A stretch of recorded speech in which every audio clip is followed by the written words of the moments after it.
ನಾನು ಭಾರತೀಯ ವಿಜ್ಞಾನ ಸಂಸ್ಥೆ ಬೆಂಗಳೂರು ಇಂಡಿಯನ್ ಇನ್ಸ್ಟಿಟ್ಯೂಟ್ ಆಫ್ ಸೈನ್ಸಲ್ಲಿ ವಿಜ್ಞಾನಿಯಾಗಿ ಕೆಲಸ ಮಾಡ್ತಾಯಿದ್ದೀನಿ. ಆದರೆ ನಾನು ಇಲ್ಲಿಯವನೇ, ಪಾವಗಡ ತಾಲ್ಲೂಕಿನ ಹತ್ತಿರ ಚನ್ನಕೇಶವಪುರ ಅಂತ ನನ್ನ ಹಳ್ಳಿ. ಸೊ ನಾನು ಅಲ್ಲೇ ಇರುವವನು. ನನ್ನದೇ ಆದ 100 ದೊಡ್ಡ ಹುಣಸೆ ಮರಗಳಿದೆ. ಸುಮಾರು 40 ಅಡಿ ಎತ್ತರದಿರ್ತಕ್ಕಂಥ ದೊಡ್ಡ ಹುಣಸೆ ಮರಗಳಿದೆ.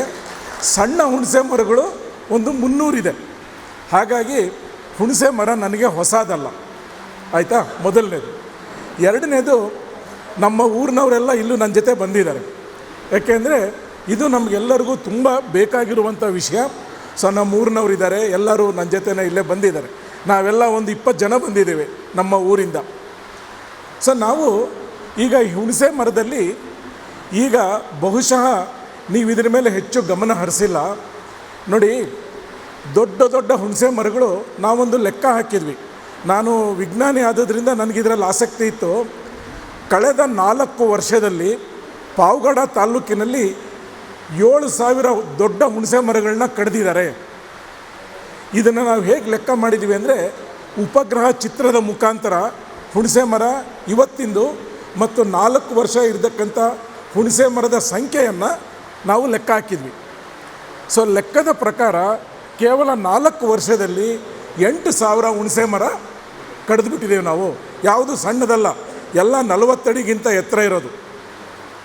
ಆ ಹುಣಸೆ ಮರ ಯಾಕೆ ಕಡಿದ್ರು ಅನ್ನೋದು ಈಗಾಗಲೇ ಎಲ್ಲ ಹೇಳಿದ್ದಾರೆ. ಆದರೆ ಕಡಿಯೋದಕ್ಕೆ ನಂದು ಹುಣಸೆ ಮರ ನಾನು ಕಡ್ಸೋಣ ಅಂತ ಯೋಚನೆ ಮಾಡ್ತಾಯಿದ್ದೆ. ಏನಕ್ಕೆ ಅಂದರೆ, ಆ ಹುಣಸೆ ಮರದಿಂದ 8 ವರ್ಷದಿಂದ ನನಗೊಂದು ರೂಪಾಯಿ ಬರ್ತಾಯಿಲ್ಲ. ಏನಕ್ಕೆ? ಇಲ್ಲಿರೋ ಎಲ್ಲರಿಗೂ ಗೊತ್ತಿದೆ, ಆ ದೊಡ್ಡ ಮರ ಹತ್ತುವವರು ಯಾರೂ ಇಲ್ಲ. ಸಣ್ಣ ಮರ ಆದರೆ ಹತ್ತಿ ಮಾಡ್ತಾರೆ. ಅಕಸ್ಮಾತ್ ದೊಡ್ಡ ಮರ ಯಾರನ್ನು ಹತ್ತಿದರೂ ಕೂಡ ನಮಗೆಲ್ಲರಿಗೂ ಭಯ, ಅವ್ರು ಎಲ್ಲಿ ಬಿದ್ದು ಬಿಡ್ತಾರೋ ಅಂತ. ಅವರು ಬಿದ್ದರೆ ಏನಾಗುತ್ತೆ ಅಂತ ಗೊತ್ತಲ್ವಾ? ಸೊ ಹಾಗಾಗಿ ಎಲ್ಲರಿಗೂ ಭಯ. ಹಾಗಾಗಿ ಹುಣಸೆ ಮರಗಳನ್ನು ನಾವು ಬಿಟ್ಬಿಟ್ಟಿದ್ದೀವಿ ಈಗ. ಸೊ ಅದಕ್ಕೋಸ್ಕರ ಭಾರತೀಯ ವಿಜ್ಞಾನ ಸಂಸ್ಥೆಯ ಕಡೆಯಿಂದ ನಾವು ಕಳೆದ 3 ವರ್ಷದಿಂದ ಒಂದು ಪ್ರಯೋಗ ಮಾಡ್ತಾಯಿದ್ದೀವಿ. ಅತಿ ಕಡಿಮೆ ಬೆಲೆಯಲ್ಲಿ ಟ್ರ್ಯಾಕ್ಟ್ರ್ PTO ಶಾಫ್ಟಿಂದ, ಅಂದರೆ ನಾವು ರೋಟೋವೇಟರ್ ಹಾಕ್ತೀವಲ್ಲ, ಆ PTO ಶಾಫ್ಟಿಂದ ಮರವನ್ನು ಸ್ಟೀಲ್ ಕೇಬಲ್ ಮುಖಾಂತರ ಅಲ್ಲಾಡಿಸಬಹುದಾ ಅಂತ. ಅಲ್ಲಾಡಿಸಿದರೆ ಅದು ಬಹಳ ಕಡಿಮೆಯಲ್ಲಿ ಒಂದು ಊರಿಗೆ ಕನಿಷ್ಠ ಅಂದರೆ 20 ಟ್ರ್ಯಾಕ್ಟ್ರ್ ಇದ್ದೇ ಇರುತ್ತೆ. ಈಗಲೇ ಅನ್ನ ಈ PTO ಶಾಫ್ಟಲ್ಲಿ ನಾವೀಗ ಪ್ರಯೋಗ ಮಾಡಿದ್ದೀವಿ. ಮೊನ್ನೆ ತಾನೇ ನಮ್ಮ ಊರಿನಲ್ಲಿ ಇದನ್ನು ನನ್ನ ಮರಗಳಿಗೆ ಮಾಡಿದೆ. ಅದನ್ನು ಮಲ್ಲಿಕಾರ್ಜುನ್ ಅವರು ತೋರಿಸ್ತಾರೆ. ಕೃಷ್ಣ ಪ್ರಸಾದ್, ಒಂದು ನಿಮಿಷ ನೋಡಬೇಕಪ್ಪ ನೀನು ಇದನ್ನು. ಆ ಮರ ಶೇಕ್ ಆಗೋದು ನೋಡಬೇಕು. ನೋಡಿಬಿಡಿ ಅದನ್ನು, ಯಾಕೆಂದರೆ ಬಂತಲ್ಲ. ಸೊ ದಯವಿಟ್ಟು ಇದನ್ನು ಗಮನಿಸಿ. ಇದು 3 ದಿನದ ಕೆಳಗೆ ನಮ್ಮ ಊರಿನಲ್ಲೇ ಮಾಡಿದ್ದು.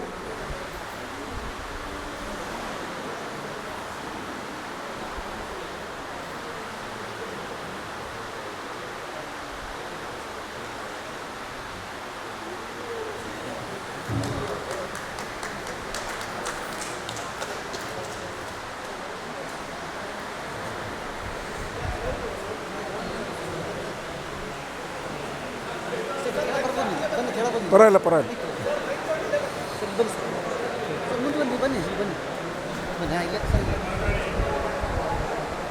ನೋಡಿ, ಮರ ಅಲ್ಲಾಡ್ತಾ ಇರೋದು.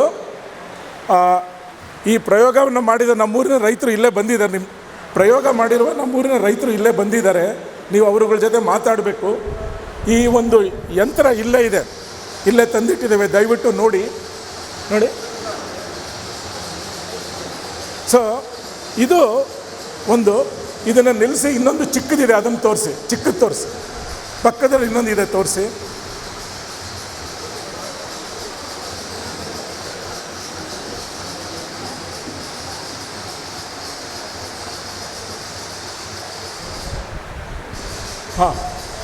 ಇದು PTO ಶಾಫ್ಟ್. ಇದು ಎಲ್ಲರ ಹತ್ರನೂ ಇರುತ್ತಲ್ವಾ, ಸೇಮ್ ನಮ್ಮ ರೋಟೋವೇಟ್ರಿಗೆ ಹಾಕೋದನ್ನೇ ಸ್ಟೀಲ್ ಕೇಬಲ್ಗೆ ಅಲ್ಲಾಡಿಸುವಂತೆ ಮಾಡಿದ್ದೇವೆ, ಆಯಿತಾ. ಸೊ ಇದು ಸಾಕು. ನಾನು ನೋಡಿ, ನಾನು ಇಲ್ಲಿ ಇದನ್ನು ತೋರಿಸಿದ್ದಕ್ಕೆ ಒಂದು ಕಾರಣ ಇದೆ. ಇದನ್ನೆಲ್ಲ ಡೆವಲಪ್ ಮಾಡಿದವರು ನನ್ನ ಸ್ನೇಹಿತರ ಒಂದು ಕಂಪನಿ ಮತ್ತು ಭಾರತೀಯ ವಿಜ್ಞಾನ ಸಂಸ್ಥೆಯ ಇಂಜಿನಿಯರು. ಅವರು ಊರಿನಲ್ಲಿ ಟ್ರಯಲ್ ಮಾಡಿದಾಗ ಅಲ್ಲಿ ನಮ್ಮೂರಿನ ರೈತರು ಇದ್ದರು. ಅವ್ರಿಗೆ ಎಷ್ಟು ಆಸಕ್ತಿ ಇತ್ತು ಮತ್ತು ಎಷ್ಟು ಬುದ್ಧಿವಂತಿಕೆ ಇತ್ತು ಅಂದರೆ ಇನ್ಸ್ಟಿಟ್ಯೂಟ್ನ ಇಂಜಿನಿಯರು ವಾಪಸ್ ಹೋದರು. ಯಾಕೆ ವಾಪಸ್ ಹೋಗ್ತಾ ಇದ್ದೀರಾ ಅಂದರೆ, ನಮಗಿಂತ ಹೆಚ್ಚಿನ ಅನುಭವ ಮತ್ತು ಬುದ್ಧಿವಂತಿಕೆ ನಿಮ್ಮ ಊರಿನ ರೈತರಿಗಿದೆ, ಅವ್ರು ಹೇಳಿದಂತೆ ಇದನ್ನು ಡೆವಲಪ್ ಮಾಡು, ನಮ್ಮ ಅವಶ್ಯಕತೆ ಇಲ್ಲ ಅಂತ ವಾಪಸ್ ಹೋಗ್ಬಿಟ್ರು ಅವರು. ನಾವು ಈ ಪ್ರದೇಶದ ರೈತರು ನಾವು ಬಹಳ ತಪ್ಪು ಮಾಡ್ತಾಯಿದ್ದೀವಿ. ಏನಂದರೆ, ನಮ್ಮ ಸಮಸ್ಯೆಗಳನ್ನು ಪರಿಹಾರ ಮಾಡೋದಕ್ಕೆ ಯಾರೋ ಬೇರೆ ಊರಿಂದ ಇಂಜಿನಿಯರ್ಗೋಸ್ಕರ ನಾವು ಕಾಯ್ತಾ ಇದ್ದೀವಿ. ಆ ಬೇರೆ ಊರಿನಿಂದ ಬಂದ ಅತ್ಯಂತ ಉತ್ತಮ ಇಂಜಿನಿಯರ್ಗಳು ಹೇಳ್ತಾರೆ, ನಮಗಿಂತ ಜಾಸ್ತಿ ಬುದ್ಧಿ ನಿಮ್ಮ ರೈತರಿಗಿದೆ, ನಿಮ್ಮ ಇವರ ಅನುಭವಗಳಿಗಿದೆ, ನಿಮ್ಮಲ್ಲಿರುವ ಲೋಕಲ್ ಮೆಕ್ಯಾನಿಕ್ ಇದೆ, ದಯವಿಟ್ಟು ಅವ್ರ ಹತ್ರ ಡೆವಲಪ್ ಮಾಡಿ ಅಂತ ಅವ್ರು ಹೇಳ್ತಾ ಇದ್ದಾರೆ. ಆದರೆ ನಮಗೆ ಆ ನಂಬಿಕೆ ಇಲ್ಲ, ಆ ಹುಮ್ಮಸ್ಸಿಲ್ಲ, ಆ ಉತ್ಸಾಹ ಇಲ್ಲ. ನಾವು ಇನ್ನೊಬ್ರು ಯಾರೋ ಬಂದು ನಮ್ಮ ಪ್ರಾಬ್ಲಮ್ ಸಾಲ್ವ್ ಮಾಡ್ತಾರೆ ಅಂತ ಕಾಯ್ತಾ ಇದ್ದೀವಿ. ಇಲ್ಲಿ ಇರ್ತಕ್ಕಂಥವರೆಲ್ಲ ನಮ್ಮ ಪ್ರದೇಶದವರೇ, ಆಯಿತಾ. ಇದರಲ್ಲಿ ಅನೇಕರು ನನಗೆ 30-40 ವರ್ಷದ ಪರಿಚಯ. ಇವತ್ತಿನ ದಿವಸ ಈ ಹುಣಸೆ ಮರವನ್ನು ನಾವು ಉಳಿಸ್ಬೇಕು ಅಂದರೆ ಅದರ ಮೊದಲನೆಯ ಸಮಸ್ಯೆ ದೊಡ್ಡ ದೊಡ್ಡ ಮರಗಳಿಂದ ಕಾಯಿನ ಕೆಳಗಡೆ ಬೀಳಿಸೋದು. ಮಿಕ್ಕಿದ್ದೆಲ್ಲ ಆಮೇಲೆ.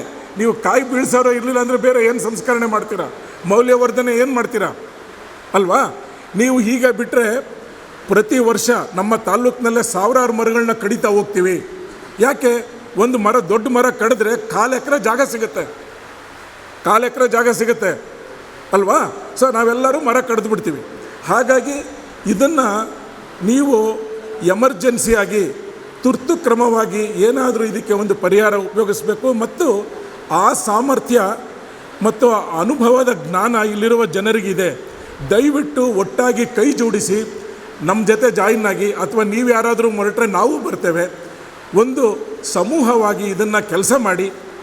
ಬಹುಶಃ ಈ ಏಪ್ರಿಲ್ ಒಳಗಡೆ ಹುಣಸೆಕಾಯೆಲ್ಲ ಉದುರೋಗುತ್ತೆ. ನಾವೇನಾದರೂ ಒಂದು ಪರಿಹಾರ ಕಂಡಿಡೋಣ ಮುಂದಿನ 2 ತಿಂಗಳಲ್ಲಿ. ದಯವಿಟ್ಟು ಕೈ ಜೋಡಿಸಿ ಕೆಲಸ ಮಾಡಿ ಅಂತ ನಿಮ್ಮನ್ನೆಲ್ಲ ಕೇಳ್ತಾ, ಇದಾದ ನಂತರ ಹೊರಗಡೆ ನಾವು ಹುಣಸೆ ಮರದಲ್ಲಿ ಈ ಯಂತ್ರವನ್ನು ಅಳವಡಿಸಿ ತೋರಿಸ್ತೀವಿ.